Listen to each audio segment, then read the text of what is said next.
अस्सलाम वालेकुम दोस्तों, आज मैं आप लोगों के लिए वो बेहतरीन ग़िज़ा लेके आई हूँ जो शुगर के पेशेंट्स को लेनी चाहिए, जो शुगर के कंट्रोल के लिए बेहतरीन है। सबसे पहले हम बात करेंगे करेले की। करेला क्या है और इसमें क्या फ़ायदे हैं, उसको कैसे लेना है? इसमें मौजूद चार्टनिन और पॉलीपेप्टाइड्स भी कुदरती इंसुलिन जैसा काम करते हैं। तो आपने क्या करना है, सुबह-सुबह निहार मुँह खाली पेट जो है करेले का जूस पिएँ। इससे हल्का मतलब पकाना चाहे तो पका कर भी खा सकते हैं, अदरवाइज़ आपका जो जूस होगा ना वो बेहतरीन रहेगा, क्योंकि आपको पता है जो लिक्विड चीज़ें होती हैं ना वो डायरेक्ट जाके ब्लड में शामिल हो जाती हैं, ठीक है। और ये शुगर पेशेंट के लिए यानी कि सुबह सुबह जो होता है ना शुगर लेवल लो होता है हाई होता है तो उसके लिए बेहतरीन है। दूसरे नंबर पे आता है पालक। कार्बोहाइड्रेट्स होते हैं कम, बहुत ज़्यादा ज़्यादा फाइबर्स होते हैं, मैग्नीशियम बहुत होता है, ठीक है। सूप लें, आमलेट लें, जिस तरह मर्ज़ी लें। फिर आता है ब्रोकली, यानी कि जिसको हम कहते हैं गोभी। गोभी लेना है। इसमें सल्फोराफेन होता है, ब्लड शुगर को कंट्रोल करता है और खून की नालियों को मजबूत बनाता है। हल्का सा भाप में पकाएं और कच्चा खाएं, ठीक है। इसके बाद आता है भिंडी। भिंडी को खाएं। भिंडी में मौजूद फाइबर्स जिससे हमें शक्कर के जज़ब होने के अमल को सुस्त कर देते हैं, ठीक है, यानी कि अब्जॉर्प्शन ऑफ ग्लूकोज को। फिर वो कहते हैं कि इसे कम तेल में पकाएं, तलने से ग्रेस करें, इस तरह से इसे खाना है कच्चा पक्का सा। बंद गोभी खाएं। बंद गोभी मतलब ये कि कच्ची खानी है, इसमें कम कैलोरीज होती हैं, ज़्यादा फाइबर्स होते हैं, शुगर को आहिस्ता आहिस्ता बढ़ते देती है, इनके शुगर जो का स्पीड अप प्रोसेस होता है उसको स्लो कर देती है। फिर आता है बंद गोभी। बंद गोभी जो होती है जिसको हम कहते हैं, ठीक है, उसके लिए ये उसके उसमें भी वो बहुत ज़्यादा बेनिफिशियल है, ठीक है। कम कैलोरीज होती हैं इसमें, ठीक है। आलू या चावल का बेहतरीन मुतबादिल है।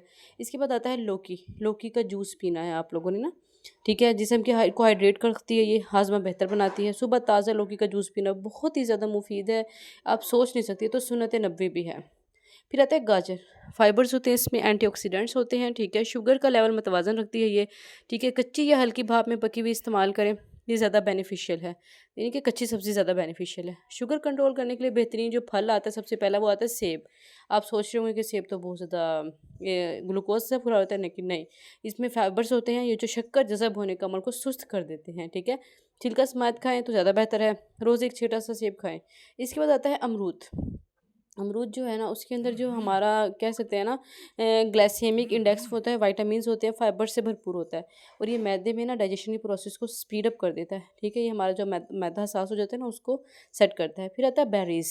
बेरीज़ में ना दो तीन तरह की बेरीज़ आ जाती हैं, red berries, black berries.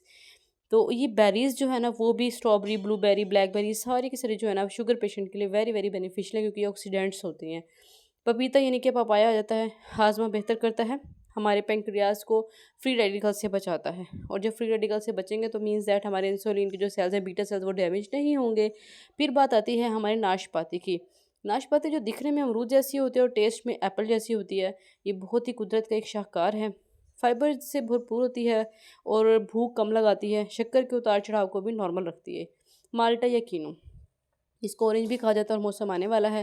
Vitamin C और फाइबर से भरपूर होता है, कोलेस्ट्रॉल और शुगर दोनों को मतवाजन रखता है। जूस की बजाय फल पूरा खाया जाए तो ज़्यादा बेहतर रहता है। एवोकाडो आता है।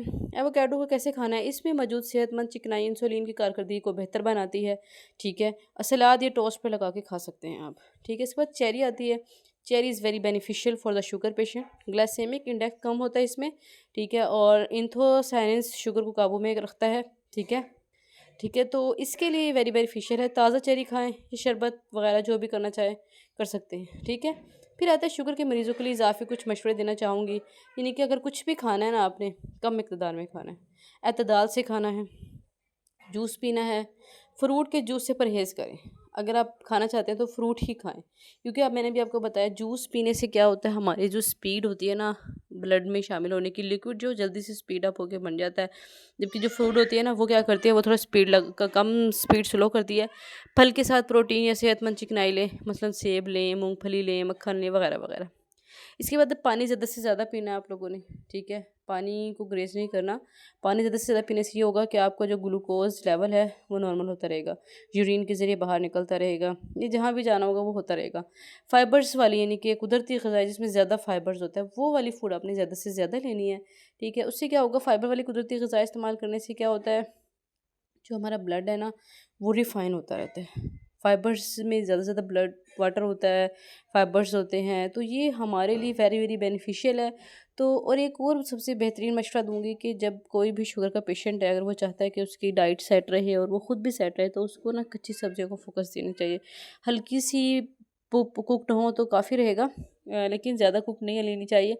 हल्की सी कुक मेडिसिन लें, हल्की सी कुक सब्जियां लें, कच्ची सब्ज़ी ज़्यादा लें और ऐसी सब्ज़ी का इस्तेमाल ना करें जिसको मैंने मेंशन नहीं किया। ये डॉक्टर से रिकमेंडेड है। आप इस तरह की वेजिटेबल्स, इस तरह का अपना डाइट प्लान रखेंगे, इंशाल्लाह शुगर से छुटकारा हासिल होगा, बीटा सेल रिकवर होंगे और जो है ना लीवर सही तरह से वर्क करेगा और ग्लूकोज की जो कंसनट्रेशन है ब्लड में वो भी नॉर्मल रहेगी।